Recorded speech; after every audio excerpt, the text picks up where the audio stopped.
to the Father. And third, we light to the sage.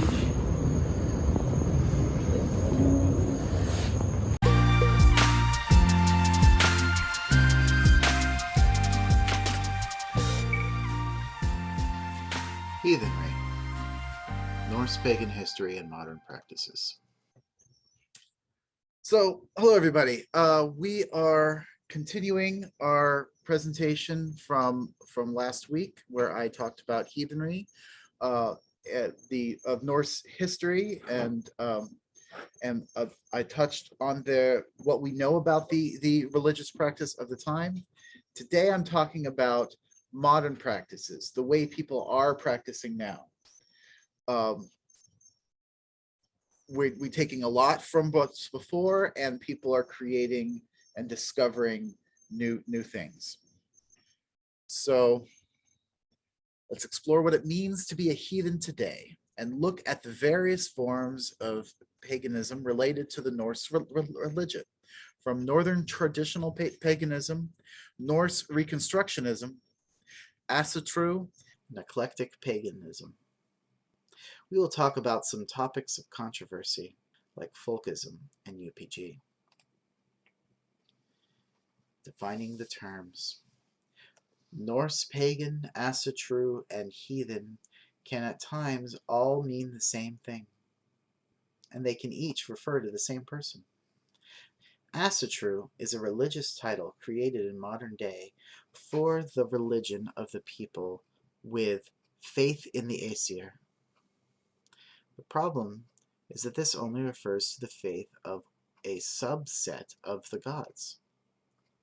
Response titles have been created like Vanatru, Rokatru, Lokian, Jotanatru, and Thorsatru. Another problem with the title Asatru is the word is associated with the Asatru Folk Assembly, the AFA, a group that has taken a very racist approach to the faith. In order to avoid being associated with them, many have moved away from using this title.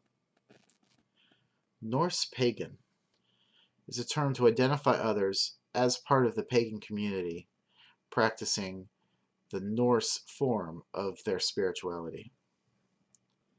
Those who use the term Norse pagan tend to practice a more eclectic form of paganism, more akin to Wicca than the historic approach of reconstructionists. Northern traditional paganism is a more generic way of saying Norse paganism. Heathen comes from a Germanic word for country dweller, similar to the word pagan. It was used by early Christians to identify the Norse people. Those who use the term heathen tend to practice a more historic approach of reconstructionists than eclectic paganism. Your hearth cult is a term for the personal approach to the faith in their household, often with a selection of specific gods. Folkism. Are all folkists racist?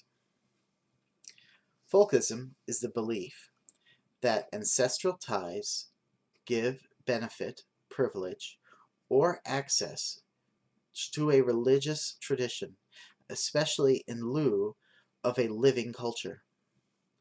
Folkism is racist when it equates ancestral ties in lieu of a living culture to race and genetics. Folkism in heathenry is the idea that the religion is centered around an ancestral connection, and the celebration of that ancestral connection is only possible if you have the right ancestors. This idea is the cornerstone of the racist heathen groups like the Asatru Folk Assembly, AFA. In response to the greater heathen and pagan community In response to this, the greater heathen and pagan community created Declaration 127. Quote, "When you see misdeeds, speak out against them, and give your enemies no frith." Have 'em all. 127. The AFA's views do not represent our community. We hereby declare that we do not condone hatred or discrimination carried out in the name of our religion, and will no longer associate with those who do.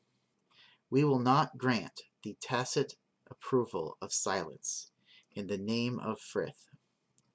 To those who would use our traditions to justify prejudice on the basis of race, nationality, orientation, or gender identity, the AFA is free to stand for whatever principle it sees fit. They are free to stand alone. End quote. That's a major part of Declaration 127. Groups that openly support Declaration 127 and register and be listed on their website. This is a good place to look for organizations while you are considering affiliation. If they're not listed, you should probably ask further questions. Finding balance. Reconstructionism and eclectic paganism. Reconstructionism attempts to construct a faith based on historic evidence. For heathenry, it is very difficult to get a complete picture of how the Norse religious practices were conducted. Very little knowledge is complete, and some aspects may never be known. Eclecticism is a personalized faith based on personal experiences, often blending different faiths. It's the take what you like and leave the rest method. There are clear benefits and drawbacks to both approaches, and I find the best approach is to find a balance of using both types, is to form a balance to make a more complete picture. Personal gnosis. Faith includes personal experiences and understanding, commonly called personal gnosis. UPG, unverified personal gnosis, is any non-transferable personal experience, sometimes referring to divinely revealed knowledge. UPG is true for that person, but not necessarily true for everyone. SPG, shared personal gnosis. When UPG is shared and agreed upon, SPG is not necessarily true, but it is more likely to be. VPG, verified personal gnosis. VPG in polytheistic cases usually refers to SPG that is supported by historical examples or evidence. VPG is also not necessarily true, but even more so likely. Multiple historic accounts can often contradict each other. In conclusion, gnosis, or religious knowledge, or truth, is hard to know. Not all UPG are messages from the gods, and even if they are, gods can lie. It may be a message for you, and not necessarily an absolute truth for everyone. Examples of various personal gnosis in heathenry: that Freya likes chocolate and or strawberries. Thor likes coffee, especially strong coffee. And Odin likes whiskey. Sandalwood incense is pleasing to most of the gods. The cats that pull Freya's chariot are named Beigel and Tregel. This is the only way we can learn the names and characteristics of little-known gods and spirits. Personal gnosis can also include how you worship. You will learn how to communicate with the gods. How do you make sacrifices? And who do you feel the greatest connection with? And that leads to developing your own hearth cult. So ask questions, listen and learn. Be willing to change your views. Developing of your hearth cult is never a static thing. It's not, I've got this information and it's done. It is a part of your growth and your process of exploring and learning.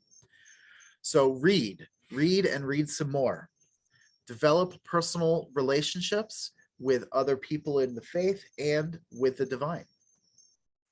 Consider developing relationships with your ancestors, with spirits, and your invisible neighbors, as we referred to last week, and with the gods. It is, for many people, it's useful to develop a process of meditation, to be mindful and to pay attention. It's very hard to get messages if you're still trying to speak. You need to listen. And a very useful topic as you're developing your hearth cult is to start journaling. Write down your experiences so you can reflect on them, because in the reflections oftentimes is the revelation, not necessarily coming to a complete understanding at the instance. So I'm going to go through now an overview of the gods and other beings associated with heathenry. When developing your own practices, it could be overwhelming to try to include all the gods in your hearth cult as your divine patrons. There's so many of them, and there are some conflicts. Start by developing your own relationship with the gods, one at a time. Consider the gods that interest you, but also start by meditating on each one and see if any of them speak to you.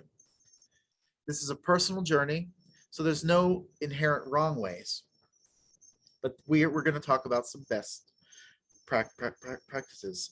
So the following is a list of some of the many possible divine patrons. Consider this an incomplete list of the gods. The gods are organized into groups, like family clans.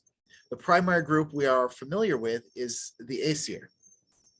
The Vanir group is a group of gods associated with fertility, wisdom, and the ability to see the future. They were at one time at war with the Aesir, but came together in peace. I'm going to touch on a lot of myth and lore. That's something for you to study more into. I'm just giving you a bunch of flavors, a bunch of key points for you to start to look up later. The Jotun, they're the giants of myth, but can be many sizes and have many different abilities. So let's go fly through a list of them. Let me introduce you to Odin, the Allfather. He was involved in creating the world and creating the first humans, along with his brothers Vili and Vi. He sacrificed his eye for wisdom and sacrificed himself to himself for power and the runes. Frigg, his wife, goddess associated with marriage, fidelity, prophecy, clairvoyance, and motherhood.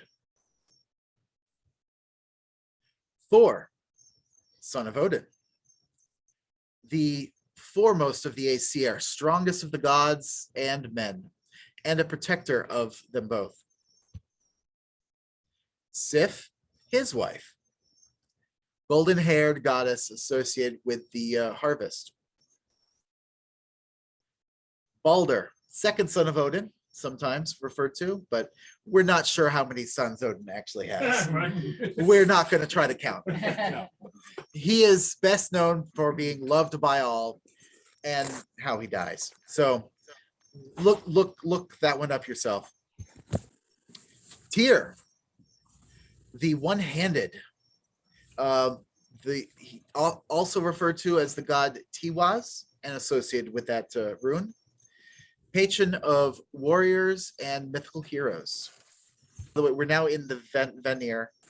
Freyr, twin of Freya, the god also referred to as Ingwaz, god associated with nature, fertility, sex, and crop fertility. Freya, twin, goddess associated with love, beauty, fertility, sex, war, god, gold, and cedar.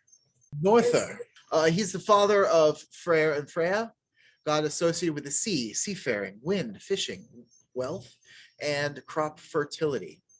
He is married to Skadi, which we will talk to about later.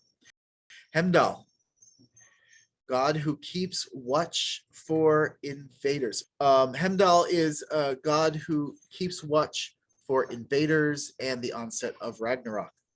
And he's the father of the three classes of men. Uller, god associated with archery. Very little has been preserved about him, but he is listed as one of the many gods. Loki, he is sometimes an honorary Aesir, but I'm listing him under the Jotun. He is the blood brother to Odin, so he gained that. He's associated with chaos, lies, and trickery, but many other aspects. Offspring of Loki, we're going to go Hel, goddess associated with death and the ruler of Helheim. Then Fenrir, another offspring of Loki, adversary of the gods and the killer of Odin. Jormungandr, offspring of Loki, world serpent and killer of Thor. And Sleipnir, offspring of Loki as well, greatest of the horses, carries Odin. With his 8 legs, he has the ability to travel between worlds. Skadi, goddess associated with bow hunting, ski, winter, and mountains, marries Norther. Utgard Loki, ruler of the castle in Utgard in Jotunheim.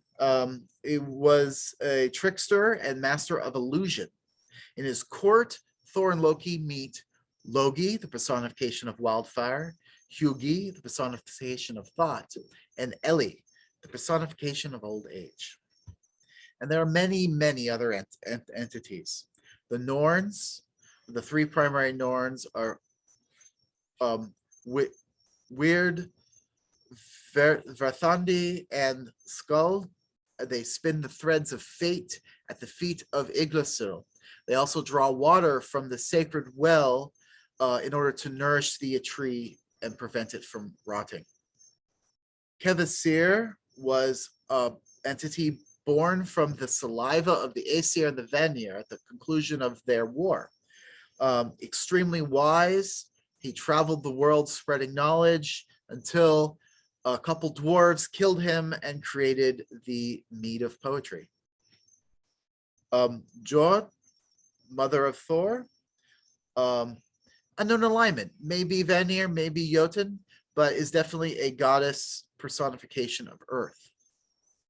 And Dis, plural Disir, are female spirits or deities, wisdom. There are many of them. Some of them are female ancestors. Some are considered deities, ghosts, or spirits associated with fate, who can be either benevolent or antagonistic towards mortals. Disir may act as protective spirits of Norse clans.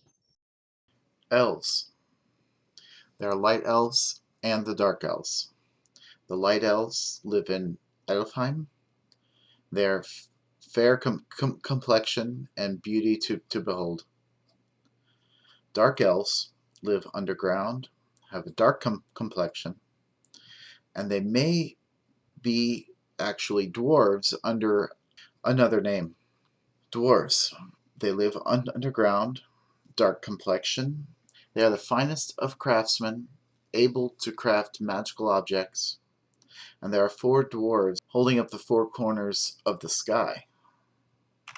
And there are other spirits, guardians of places, spirits of the home, and other fey entities.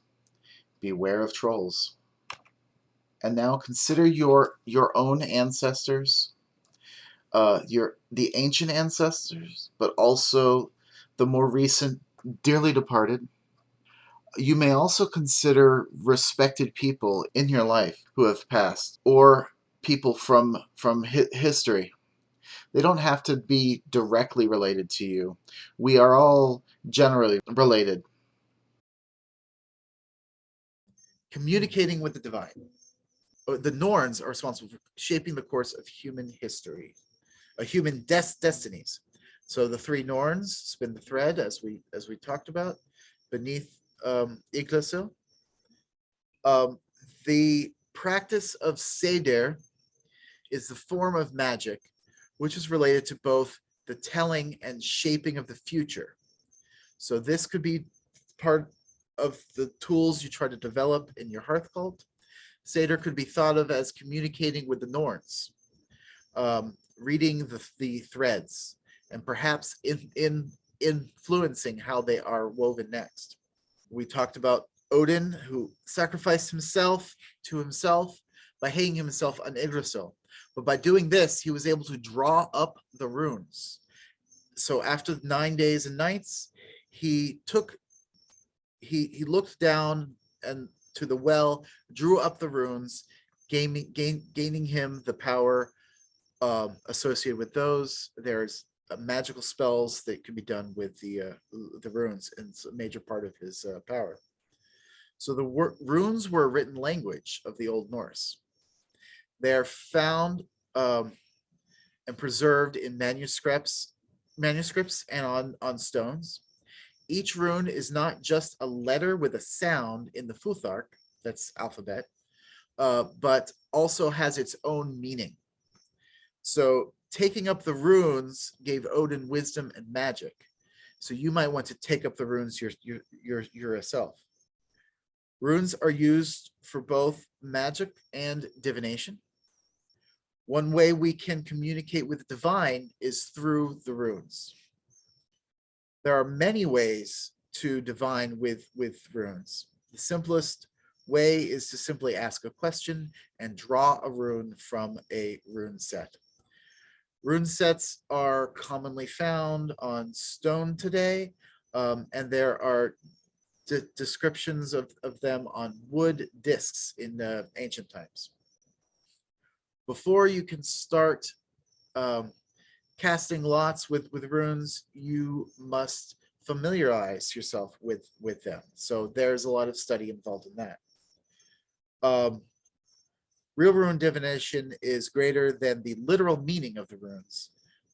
It includes your interpretation and relating to the message to yourself.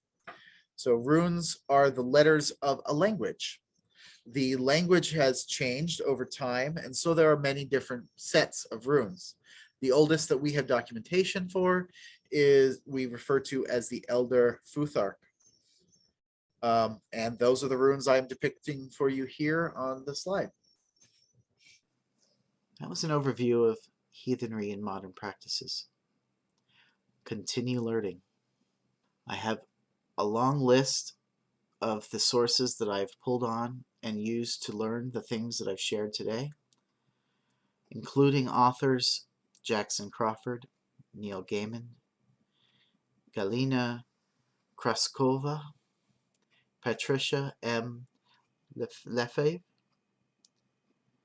Daniel McCoy, Stephen Pullington, Ryan Smith, and Ben Wagner.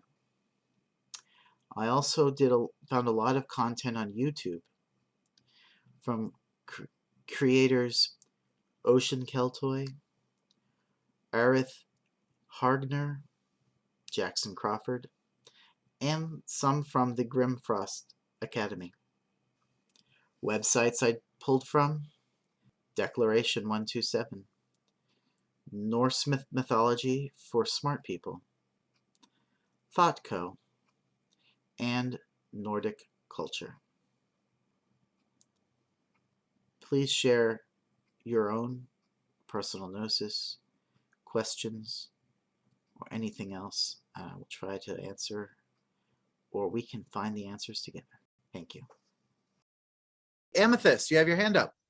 I, as Wiccan, tend to be drawn to the goddesses, but I have to say that my introduction to the Norse path, I am very intrigued by the gods, the Norse gods, Thor, Odin, Baldar, and such. And I thank you for all of that information because, like I said, I tend to think in terms of goddesses, but it's nice to be able to relate to gods too.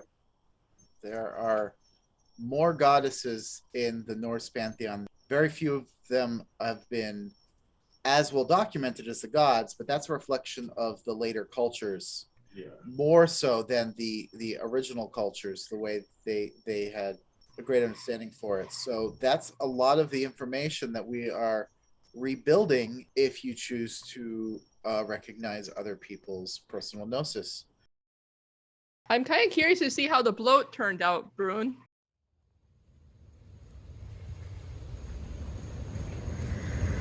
First, we light to the sun. Then, we light to the Father. And third, we light to the sage.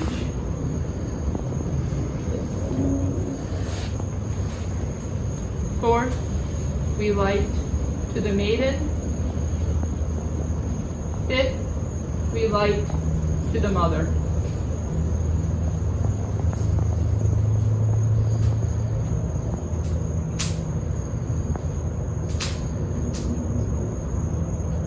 Then we light to the crone.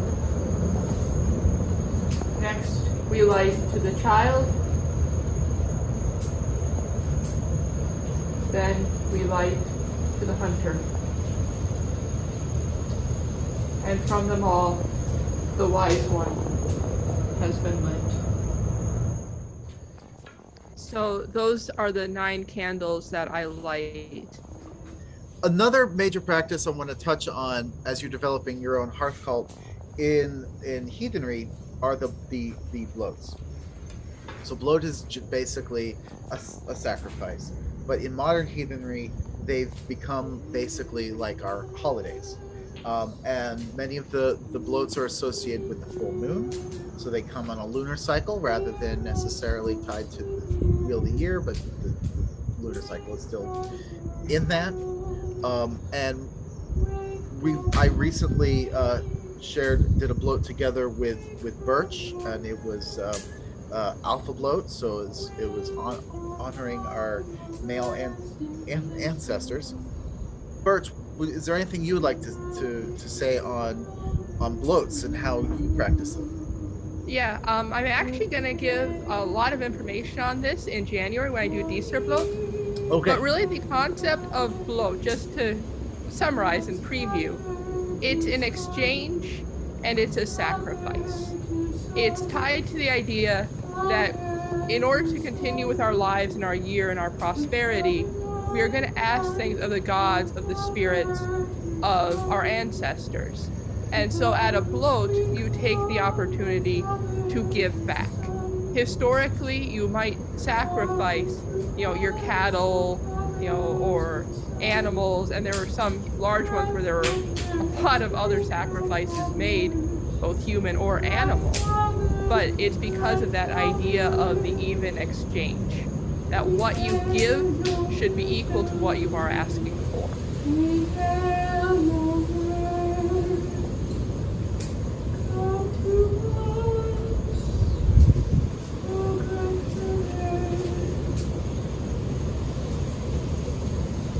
Timothy, Stephen, William, Kevin.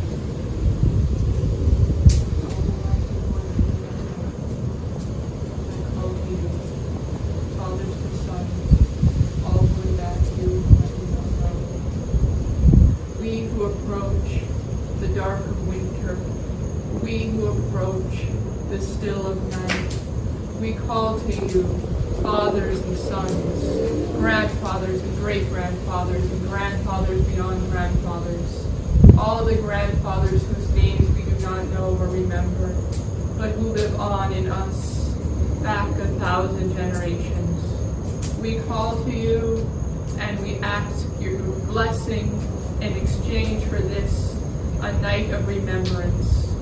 We recall to you, we honor you, we speak to you. Let all the fathers of fathers of fathers be honored and blessed as they have lived, as they have died. May the luck of our families and our lives be ever strengthened, be ever greater down the lines. For we too stand at just one point in time. We look ahead of us, there stretch endless more generations down the line. Uncles to nephews, nephews and other nephews and uncles, for all that comes from the line. Birch, maybe you can share with us the importance of singing as part of this ritual. I think it's something different than some of the others. Yes. So there's a lot of this can go back to historical reconstruction. There's a lot of ideas linking the practice of cedar, the magic, with song. A lot of the spells fall into a 5-beat chant, and the words for music and for magic are very closely tied in the Norse and Germanic languages. So like chant versus enchantment as well. So when I practice Seether, I do it through music and song and chant as a way to directly channel the magic. Wolfen, Father, you who lead these hunts through these dark and cold nights, hear us. Hear us as we celebrate. Hear us as we gather. Hear us as we come together to honor those male ancestors, they who have come before.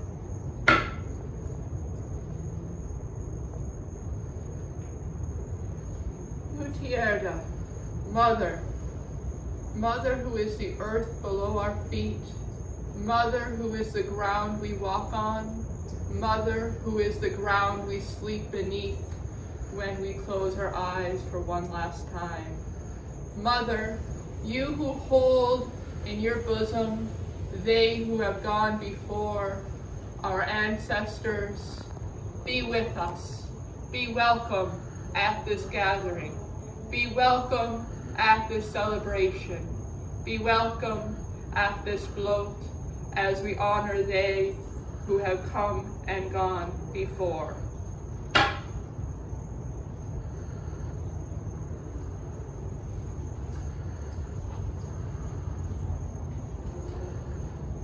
Winds of the north. Winds of the north. Winds of the north, be with us here in this place and in this hour. Winds of the north, I call to you to be with us in this place and in this hour. Hear us as we welcome you to this place. We seek your tidings, O winds of the north. Tell us what is to come in these months to be.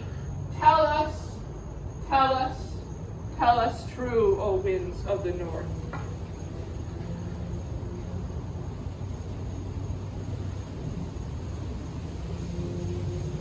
I really hear that wind howling out there. Seeing this now, it's kind of creepy the way that the sage candle like dimmed as soon as I bowed, and then it came up again. There were some very interesting moments because at the start of it for divination, I called to the four winds to carry the messages that I was divining with the cards. And so throughout the rest of the night, we would just get these random bursts of wind, like through the patio. And almost all of the 3 candles for the ladies burned out. But we somehow had the sage and the 3 for the non-binary lasted the longest. Like the ladies were kind of bowing out and letting the men have their turn. Which is very appropriate considering that the alpha bloat, it's talking about the male ancestors. Yeah. So I'll be curious to see what happens during Dieserbloat. I look Well, forward I to don't it. know if I'll call up a win that time. All right.